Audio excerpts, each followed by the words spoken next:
After Hurricane Katrina, I felt that I needed to go to New Orleans and do some humanitarian work and experience a slice of the culture there.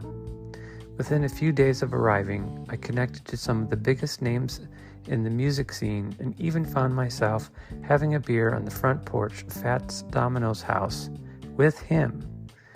But it wasn't until I met Ronald Lewis that I experienced an authentic New Orleans icon.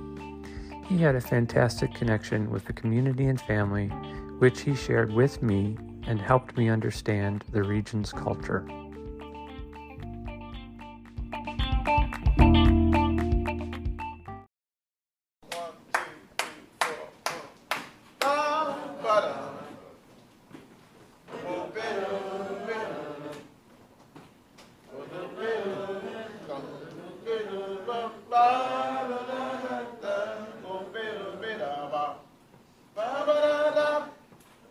Hey, honey. So how are you today? Now, come here. Now, Tiffany? Yeah. That's her other sister. That's my niece Diana. Oh. Yeah. Yeah. That's one of her sisters. You know.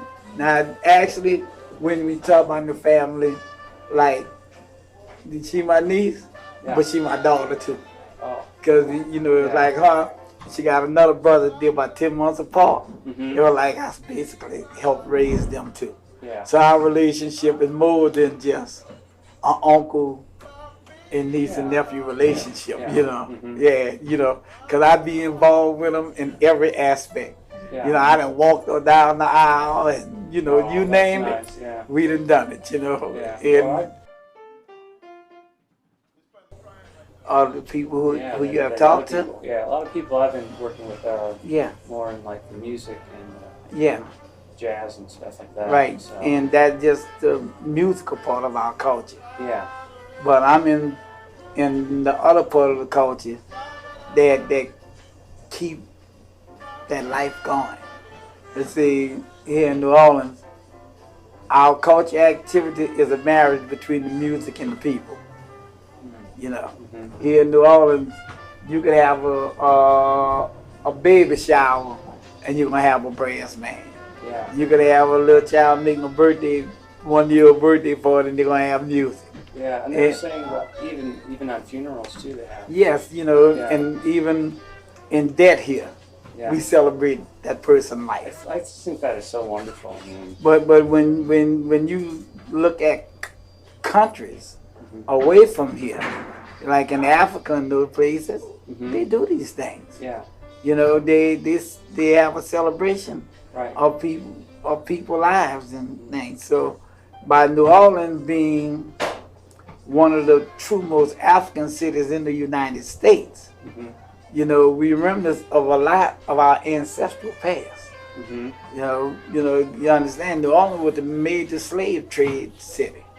It was a major port city as it is as of today, Mm-hmm. and things. So, all that influence that came through the Middle Passage, from the coast of Africa through the Caribbean and the Latin America to the shores of New Orleans.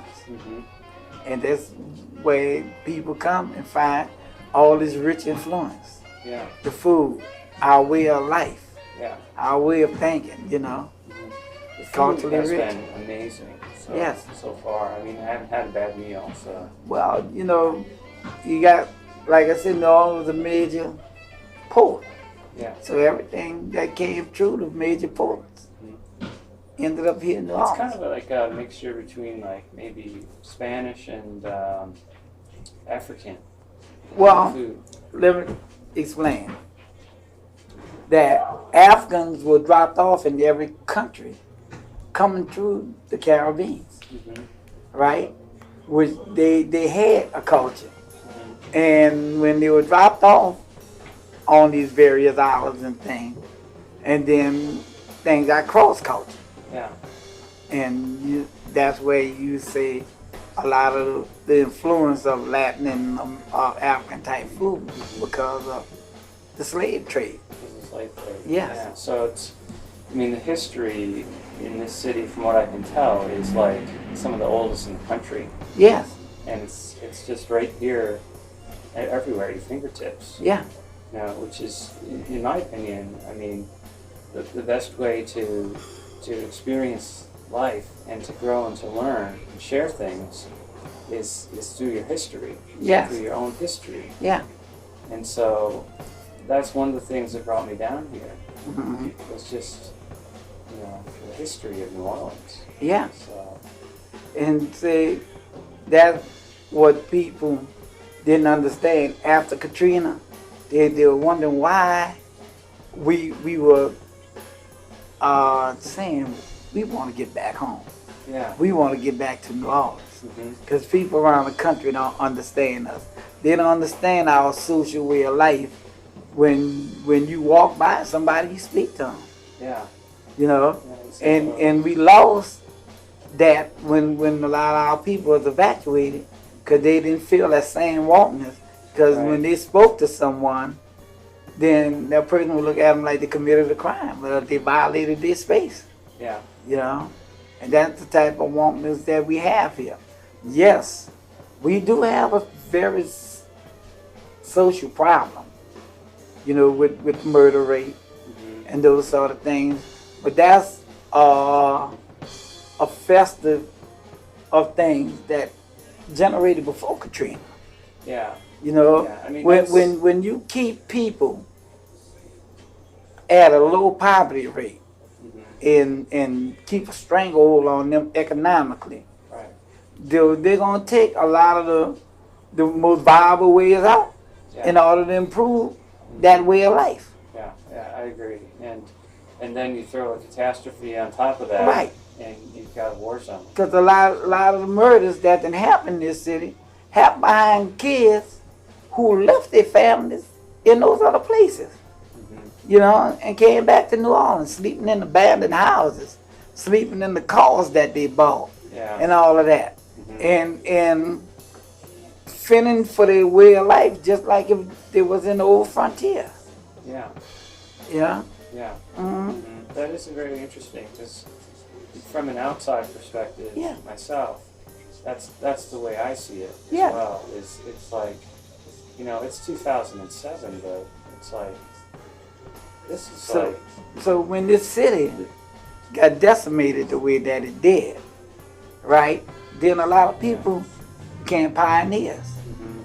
because of the rebuilding process. Yeah. So when I came back and restaked my claim to 1317 Tupelo, was just like in the Wild West when they used to do the wagon trains and find a piece of land, the homestead, and they drove that stake in the ground, you know, and claim stake to that land. Amazing. Yeah. So that's what then happened to in this city. Some people is ashamed to talk about it Yeah. and things, but I'm not. Mhm. Because I want the message to go out there that the majority of us here in this city is civilized people, is law-abiding people. And the only thing we want to do is rebuild our life Right. and our community. That's all we asking for. Mhm. You know, we you know what, we don't want to every time we look around go look down on somebody else be no child Mhm. and things, you know. Yeah. Yeah, and I think, you know, too, in general, human nature is very good, you know, for the most part. Yeah. And then, you know, you have a little bit of a problem with the crime, but I think that's kind of overshadowing Yeah. all the good stuff Right. that goes on down here. Mm-hmm. I haven't had Let me show you something.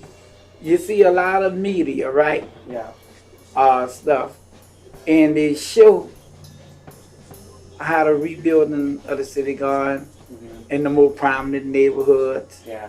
and things. They only talk about the devastation in the lower ninth wall, Right. but they don't talk about us pioneers down here Yeah. who's, you know, fighting every day Yeah. in the process of rebuilding this community. Yeah. You know, they don't want to show that. They Yeah, don't I want know. to And show how, you know, things. I Really, tell you what, thank God for Steve Inskeep from NPR who did several shows with me, Mhm. and Dan Baum from the New Yorker who wrote that article Yeah. right there in August of '06 and thing. I'm very thankful for those people and some of the others Yeah. that seen what I was doing, and they seen it as a good story, but they didn't realize how big this was gonna really be. Yeah. I mean, the thing about the media in this country is that it's really, really negative. They Yeah. focus on only the negative things for the most part. Mhm. And then you have a few, like NPR and Yeah. New Yorker, that actually can bring people like you to the table. Yeah, And myself, I'm actually not a member of the media. right. I'm taking a kind of a different route Okay. to bring this information out to people, which I think actually has been working for me. Okay. You know, my way of telling stories and letting people know. So, yeah, so that's good. That's good. That's interesting. The pioneer idea. Yeah, I really thought about it like that. right. It's actually it must be very scary to become it's like a pioneer, because there's a lot of No, questions and stuff. no. You know, when you grow up in an urban city, right, Hmm. and it's a certain amount of chaos that swirls around all the time. So this really the rebuilding thing was a little more calmer than the everyday life before Katrina. Hmm. You know, and because your focus was only on what you had to get done. Hmm. You know, and Yeah. you tuned out everything else that's going on around you. Mhm. All right, so let's talk about a little bit about the museum. Well, originally I had a building on this site called the House of Dancing Feathers, and I started it when I retired in 2003, and 2005 I had the building registered with the state as a nonprofit, and then Katrina came. So after Katrina, as I got all this exposure, I spoke at a conference called the Rehab New Orleans Conference at Loyola University here in the city of New Orleans. And through a friend of mine named Dane Etridge, who chaired this conference, and Dr. Helen Regis, who's a cultural anthropologist at LSU in Baton Rouge, who co-chaired the conference, they invited me there to speak. And when I spoke at this conference, which was made up of city planners and the who's who of the architecture world and stuff, Yeah. I told them that I had a home that was paid for. I wanted to come back home and rebuild and help be a flagship in the rebuilding process of my community. And this same fellow who's on this picture back here behind me, Patrick Rose, who's an architect at Kansas State University, professor, heard my call. So he held a summit at the University of Arkansas and made contact with me. He said, well, Mr. Lewis, we're going to help you. And that group of students that you see sitting behind me at the bottom stepped up to the plate from Kansas State University and some from other parts of the country and helped me get it done. Oh, that's great. They spent the entire summer of '06 here working on the House of Dancing Feathers and assisting me with the work on my house. Oh, that's good. And we bonded from there. And from bonding from there, we became more than the partners in the project. We had developed that family type of atmosphere on the site. You know, there were young people who were who were still in college, and some that were fresh out of college, and I was able to communicate with them. Yeah. Because I have children that's 29 and 35 years old. So I was able to sit down with these young people, talk with them on a daily basis, nudge them on, and thing. And as a family, we got it done. That's wonderful. Yeah. Now we just need to do the rest of the neighborhood. How do you figure that one out? So, I have a term that I call one house and one family at a one time, at a time. Yeah. and we'll be back. Because the people who left the city of New Orleans left in the Exodus, Yeah. but they couldn't come back the same way because the city wasn't the same way. Right. So now they have a trickle effect come into the city. And, you know, as the schools gradually reopen and the stores are open, popping up across the city. The people have some of the general services that they need to come back and exist in this city. Yeah. I mean, it seems like this summer, the news has been saying there's a lot of people are starting to come back now. So. Well, see, they didn't got over the Katrina shock. Yeah. Now they want to come back home. Yeah. Now they're making those decisions by whatever means necessary to get back home. Right. And that's what's bringing them back home. Yeah. Because I mean, once you have a home, even if the walls are gone, right, you still have a home. Yeah. You know. And those, some rental housing is opening up and things, and people are sacrificing whatever way they can to get back here. They're willing to pay astronomical fees for rent for really money that they don't have, but just want to get back in this city and be able to figure out a way from there.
Hey, you've reached the end of the podcast.